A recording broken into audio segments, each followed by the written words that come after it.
आरक्षण भी मुस्लिम समुदाय को चाहिए, देश भी मुस्लिम समुदाय को चाहिए, माइनॉरिटी कमीशन भी मुस्लिम समुदाय को चाहिए, सच्चर कमीशन भी मुस्लिम समुदाय को चाहिए, वक्फ बोर्ड भी मुस्लिम समुदाय को चाहिए। क्यों?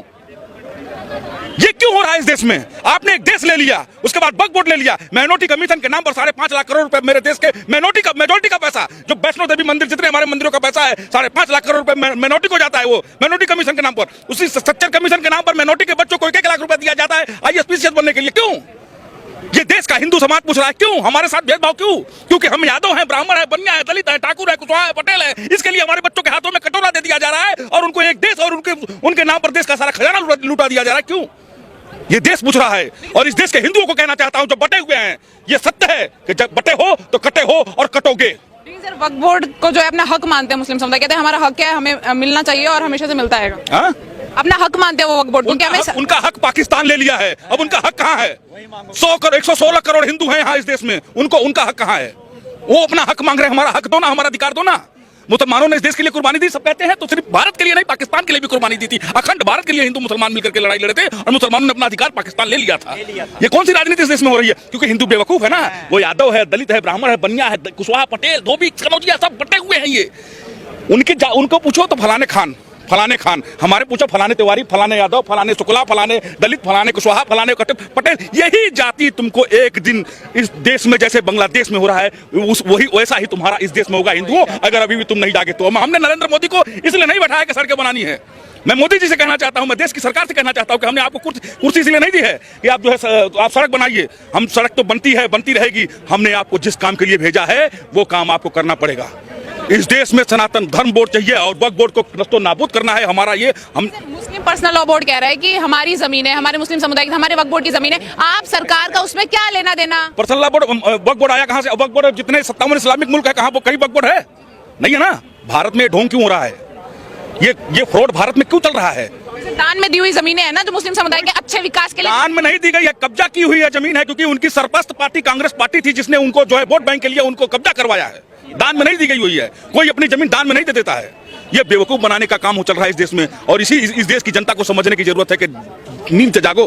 कब तक सोओगे यार? कब तक जाति बटे रहोगे? तुम्हारा देश तुम्हारे हाथों से सरकता जा रहा है, लेकिन तुम जाति में बटे हुए हो। ओवैसी जी कह रहे हैं कि यदि वक्फ बोर्ड खत्म किया जाता है, उसमें संशोधन होता है, तो मुस्लिम समुदाय से उनकी मस्जिदें भी छीन ली जाएंगी, क्योंकि मस्जिदों के भी पेपर। कुछ नहीं है, मस्जिदें नहीं छीन जाएंगी। जो अवैध कब्जा है, जो गरीब मुसलमानों को अधिकार नहीं दे रहा है, सिर्फ एक माफिया राज चल रहा है वक्फ बोर्ड में, उस माफिया राज को खत्म करने के लिए सरकार वक्फ बोर्ड में संशोधन बिल ला रही है। ये मुसलमानों को भड़काने की एक नई साजिश है, नए तरीके से जो है साजिश है। जैसे उसको जो है शाहबानो के केस में जो है कांग्रेस पार्टी ने जो है मुसलमानों ने सरकार को डराया, कांग्रेस को, तो उन्होंने संविधान में संशोधन करके जो है ट्रिपल तलाक का कानून ले दिया था।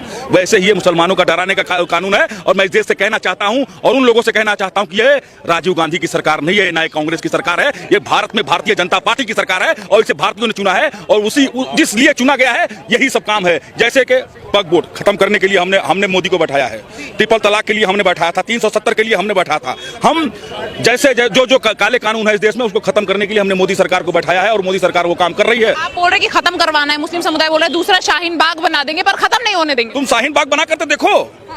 अब देखो दिल्ली में राज्य डबल इंजन की सरकार है, महिला सीएम है, आप बनाओ तो डबल इंजन की सरकार दिल्ली में बैठी हुई है। शाहीन बाग बना करके देखो, समझ में आ जाएगा शाहीन बाग क्या चीज है।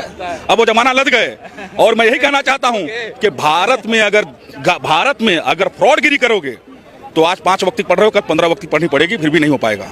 ये कहते हैं ना, दिन में 5 बार कहते हैं ला इलाहा इल्लल्लाह, दिन में 5 बार अजान करते हैं, लेकिन अल्लाह इनकी नहीं सुनता है। क्यों? क्योंकि कुरान में लिखा हुआ है, मेरे मुसलमानों, मैंने आपके लिए इस दुनिया में सारी व्यवस्थाएं की है, लेकिन जिस दिन तुम मेरे रास्ते पर से उतरोगे मैं ऐसा व्यक्ति भेजूंगा जो तुमको रास्ते पर ले आएगा। और ये वही व्यक्ति है, उसने ये नहीं बताया कि आधी आस्तीन कब पहन करके आएगा, वो किस रूप में आएगा वो उनको पता नहीं चलेगा। वो व्यक्ति कौन है? वो अल्लाह ने भेजा है। अब किसको भेजा है वो तो वो जाने, वो समझे।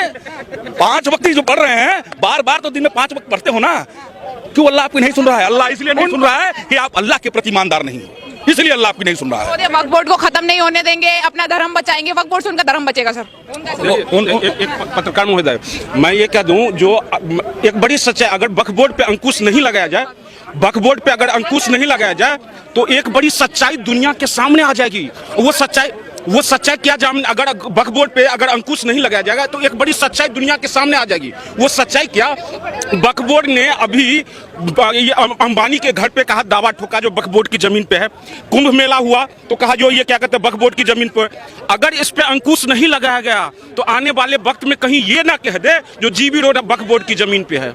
जीबी रोड, क्योंकि हमारी अम्मी जान, हमारी फूफी जान यही काम करती थी, तो कहीं ऐसा ना हो, इसलिए मैं कहता हूं इस सच्चाई को पता ना चले लोगों को, इसलिए वक्फ बोर्ड पे अंकुश लगना चाहिए। और अभी नागपुर में जो घटना हुआ उसके लिए मैं कह देना चाहता हूं, जो ऊपर खुदा नीचे खुदा, ऊपर खुदा नीचे खुदा, आगे खुदा पीछे खुदा, दाएं खुदा बाएं खुदा, जहां नहीं खुदा है ना वहां अब खुदेगा, अब खुदेगा। अब क्या खुदेगा तो कब खुदेगा। मैं कहता हूं जो हम लोग इस देश में राम राज की परिकल्पना क्यों करते हैं, बात को समझिए इस चीज को। भगवान राम कितने भाई थे? 4 भाई। एक पिता की वचन को पूरा करने के लिए 14 वर्ष की वनवास चले जाते हैं। जिस भाई के लिए छोड़कर जाते हैं वो भी भाई भरत वनवासी की तरह रहता है। यहाँ शाहजहां के कितने पुत्र? 4 पुत्र। शाहजहां को औरंगजेब ने अपनी सत्ता हासिल करने के लिए कारागार में डाल देता है। अपने भाई दारा सिकाहो का गर्दन काट देता है। उसके बाद एक सुराही पानी देता है उसको पीने के लिए। शाहजहां तब अपनी किताब में लिखता है, तुमसे अच्छा तो वो हिंदू काफिर है जो मरे हुए बाप को भी पितृपक्ष में पानी पिलाता है। तू कैसे संतान है जो जिंदे बाप को भी पानी नहीं पिलाता। टॉपिक पे आते हैं, जैसे वक्फ बोर्ड की जो बात चल रही है, मुस्लिम समुदाय कह रहा है कि हम दूसरा शाहीन बाग बना देंगे, ना ही संशोधन होने देंगे ना ही हटने देंगे। तो शाहीन बाग जैसे हालात यहाँ पे क्रिएट होते हुए दिखाई दे रहे हैं, तो लग नहीं रहा है कि यहाँ पे हटाने देंगे। अब वक्त वो नहीं रहा, मैं इसलिए कह दिया जो वो वक्त नहीं रहा जो तुम शाहीन बाग बनाओगे। अब शाहीन बाग बनने नहीं देंगे। ये देश की जनता जागरूक बन चुकी है। शाहीन बाग दोबारा इस देश में नहीं बन सकता है। दूसरी बात मैं यही कहता हूँ, वक्फ बोर्ड केवल एक डीएम की उसमें डीएम की अगर उसमें स्वीकृति मिल रही है तो उससे उसको क्या दिक्कत है? दिक्कत क्या है? किसी गैर हिंदू का क्या लेना देना। अब यही देखिए, यही दोगलापंथी देखिए। जब कुंभ मेला हो रहा था, कह रहा है यहाँ पे क्या कहते हैं मुसलमानों की एंट्री क्यों नहीं होगी। लेकिन अगर वक्फ बोर्ड में कोई हिंदू आ जाए तो इससे इनको परेशानी है। इनकी दोगलापंथी देखिए। जो देश में अगर रोहिंग्या आ जाए इससे स्वीकार है, जो ये बाहरी लोग है रोहिंग्या आकर इस देश में बस जाए ये स्वीकार है। लेकिन वक्फ बोर्ड में कोई गैर मुसलमान मुस्लिम पर्सनल लॉ बोर्ड करे, हमारी जमीन है, मुस्लिम समुदाय उसका कुछ भी करे, सरकार को क्या लेना देना। एक चीज देखिए, वक्फ बोर्ड के पास जो संपत्ति है उस संपत्ति का भला हिंदू को तो छोड़ दीजिए, किसी मुसलमान का अगर कोई एक पैसा का भला हुआ हो तो आप बता दीजिए। 40,000 आपको पता होगा जो आंकड़ा मैं बता दूं, 40,000 पेंडिंग केस है वक्फ बोर्ड के खिलाफ। और उसमें से 10,000 पेंडिंग किसका है? मुसलमानों का है। मुसलमान भी लोग कहता है जो वक्फ बोर्ड ने हमारी संपत्ति पर कब्जा करके बैठा हुआ है। और एक शादी किया हो, किसी मुसलमान का भला किया हो, किसी गरीब मुसलमान का अगर कोई भला किया हो तो आप बता दीजिए। ऐसा तो नहीं हुआ ना। मैं कहता हूं जब इस देश में कोरोना काल चल रहा था, उस कोरोना काल में सोमनाथ मंदिर ने दान दिया, माता वैष्णो देवी श्राइन बोर्ड ने दान दिया था, अक्षरधाम टेम्पल ने दान दिया था। क्या वक्फ बोर्ड ने एक पैसा का दान दिया? नहीं दिया।